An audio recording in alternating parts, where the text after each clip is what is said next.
If I were to ask you, what's the best decision you've ever made? Do you know your answer?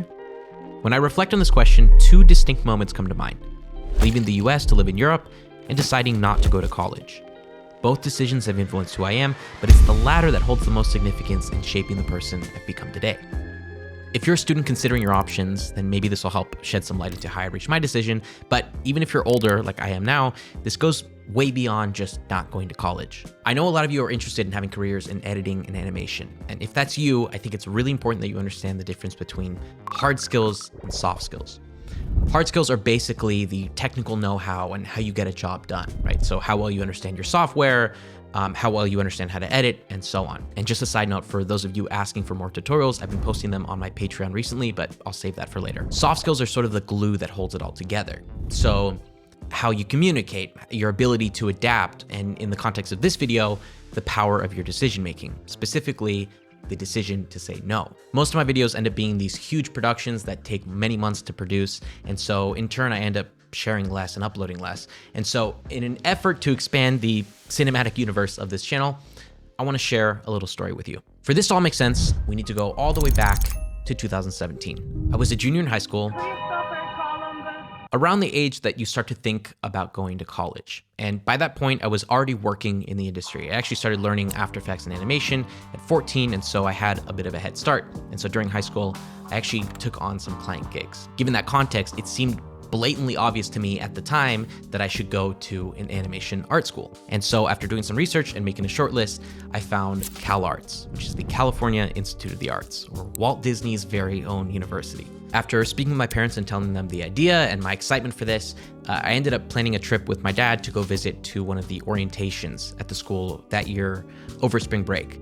And I just remember going in with this just total romanticizing the idea of the school and what it would be like and the life on campus. And, you know, I'd meet all these artists and cool people and everything. And, well, reality had other plans. The tour started out great, but progressively as time went on, something felt more and more wrong. This kind of sense of discomfort. And in my gut, something just felt wrong. Moments like this are universal, and it's just kind of a part of the human experience, that sort of feeling of expectation not meeting reality, and then your whole internal world falling apart. I still go through this today. The difference is now, though, I have systems in place to deal with it. And so I want to pause the story for a moment to thank the sponsor of this video, BetterHelp. I've been avid about only taking sponsors that I genuinely believe in. And BetterHelp is actually a service that I personally used well before even making videos like this. And originally I was very skeptical of therapy as a whole, you know, thinking that it wouldn't actually help me, or that it's only for people in crisis, not someone just trying to figure things out. But after seeing the benefits of talking to someone and getting a professional outside perspective when I went into this with an open mind, it has now become essential to me. And what's great is that BetterHelp is adaptable to you and your schedule, whether that's with video calls or messaging with your therapist. Swapping therapists is super easy and doesn't cost any extra, and it's what I actually did when I first signed up. The first person I matched with, I didn't super click with, and so I swapped with no questions asked, and the person they matched me with after has been one of my favorite people that I've worked with since. They have over 30,000 licensed professionals covering a wide variety of specialties. So if you're skeptical, like I was, I urge you to just give it a try with an open mind. You can go to betterhelp.com/skymography or click the link in the description to get 10% off your first month of therapy. Thank you to BetterHelp, and let's get back to the story. I want to clarify something here, that something felt wrong, but not with CalArts. I actually think that the school itself is fantastic, and what they offer and the way that they teach is really great, minus maybe the cost of tuition. What was wrong was my expectations going in versus what I ended up seeing. And when I think back about it, I don't even know if I had any clear exact expectations, which may have contributed to the problem in the first place. They were showing things like drawing classes and clay and animation and these different theater rooms, like all these really cool facilities. But coming from the background of having taught myself up to that point and working fully digitally in After Effects and all of that, it felt like, is this really the right fit for me? I was hoping that it would bring some sort of new excitement or something like that, but it ended up being kind of the opposite. Like, oh, this is what this is? This is so much different than what I was hoping it would be, even though, again, I'm not even sure what I was hoping it would be. This all came to a head, though, when we got to the dorms section of the tour. And this part really sticks out for me still. And I was there with my dad, and he even brings this up when we talk about this, that when I actually saw the size of the dorm, I had like this internal meltdown. Like, I'm supposed to fit in here and fit my whole desk setup and be able to work and not get bothered with all these different people. And, that might sound really prissy, like that's just part of the college experience and going to university, and it's just part of the fun, which you're right. I mean, it is kind of like that, but that just goes to show that it was already not feeling like a right fit for me, especially someone like me who likes having my space and my quiet and my own systems. So it was the beginning of the dominoes kind of tipping where this maybe is not for me, but I didn't consciously realize it at the time. At the time, it was just kind of like, oh my God, wait, no, I can't do this. What do you remember with when I saw the dorms? My impression is that the tour was progressing where you really, I saw the big shift was in the dorm where you were I remember to my left, whispering in my ear and going what the how are we supposed to be, how am I supposed to live here? How's this supposed to work? Yeah. It was that important for you to have a proper place to stay and for your precious desk to be with you. By the end of the tour, though, I wasn't just oh, I hate this. I was genuinely trying to convince myself, okay, I'll figure it out. I'll adapt to this. I'm sure I'll get used to the dorms and the people around me and the 200,000 or more that I need to make up in tuition. I have no idea how I'm going to do that, but I'll figure something out. And it felt more like a desperate attempt to try and convince myself that this was okay, rather than addressing that, hey, maybe there are some other options, especially in America too. I'm speaking from having grown up in the US, where going to university or going to college after high school is kind of that's just what you do. For me as well, I had this sort of internal pressure that hey, I'd done really well in high school and I was working in the industry. It's what, am I supposed to just not go to university? And just throw away all the effort that I had done up to that point? There's no way, right? You go to university after high school. That's just what you do. I just remember the car ride back from the school after the tour had ended, back to the hotel, just felt heavy. It was quiet. I was talking to my dad, giving some reflections, but I just didn't feel like I was there. It was just kind of my world was spiraling, the floor fell out from under me. I don't even know if I would have been accepted. I'm saying all of this I had a guaranteed in to the school, which I most definitely did not. And they have a somewhat low acceptance rate as well. So I don't know if I would have gotten in. But it never even got to that point, right? It was just not in the cards for me to even apply.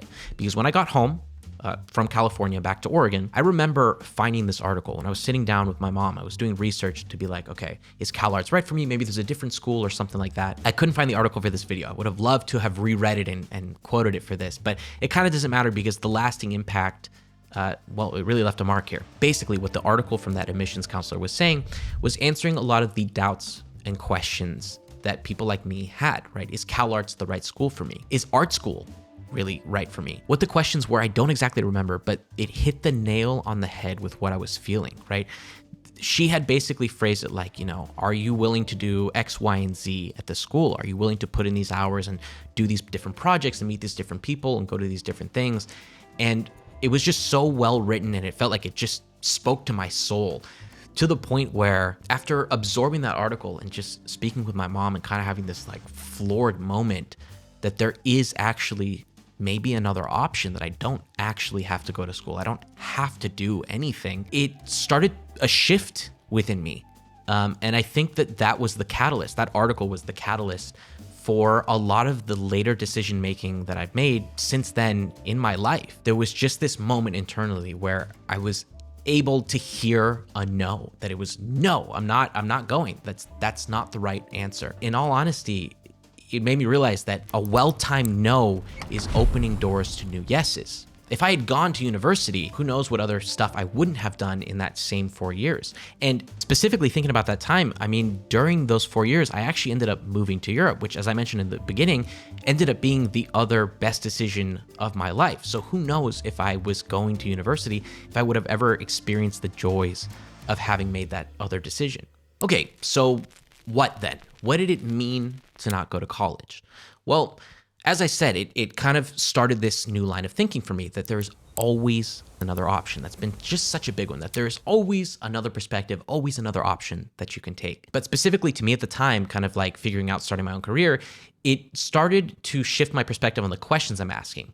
So it kind of went from okay, where am I going to college, or how am I going to college, to then, all right, how am I setting up myself as an animator? Who am I as a creative? How do I make it in this industry, right? Who do I want to represent myself as? All these kind of questions that are more in the right direction of who I am and what I feel like matched me a lot better. Questions that I still ask myself to this day, like who am I as a creative? How do I want to represent myself? And why does this all matter? And without knowing it at the time, it was the beginning of me developing my soft skills. Like I mentioned at the beginning with hard and soft skills, the soft skills being these sort of intangible aspects that help build the career, which I think are so important and so often overlooked. I started researching things like why I should have an animation portfolio, or how much should I charge for my services, or like how do I even write a proper email? Who do I want to work with? What's the kind of work that I want to do? All of these different questions started to come up over time. This wasn't an overnight thing, but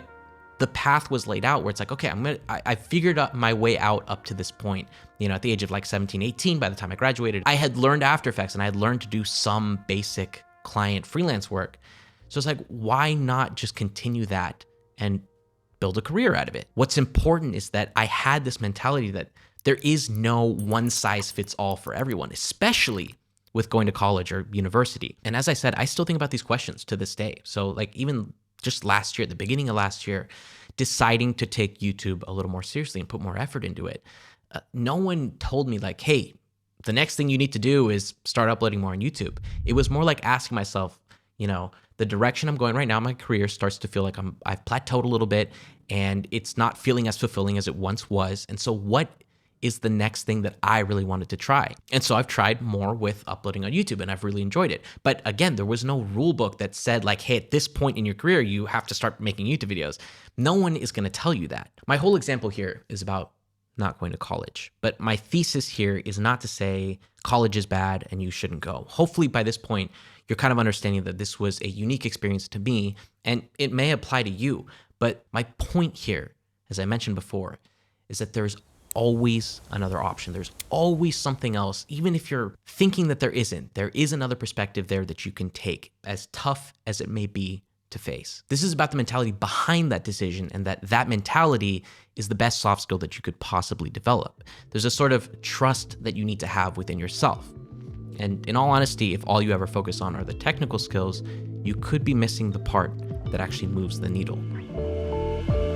I want to hear in the comments whether you're considering going to college, whether you went to college or didn't go to college, what your specific experience is. I'm genuinely curious. I want to have a conversation about this. So leave a comment below on your experience. And like I mentioned at the beginning, I have a Patreon because hard skills are important as well. And that's where I've been posting a lot of tutorials and breakdowns of videos. Since I know a lot of you have been asking me to upload more tutorials, that's actually where they're going. And so I'll show on screen right now a few of the projects I've showed how to do, some cool effects and stuff like that. And I plan to keep uploading more and making a very high quality library over there. So if you're interested, check it out. It'll be in the description below. Finally, I've been working on a video since the beginning of December that will be out next month. And it has required that much work, but I'm really excited to share it with you. So make sure to subscribe.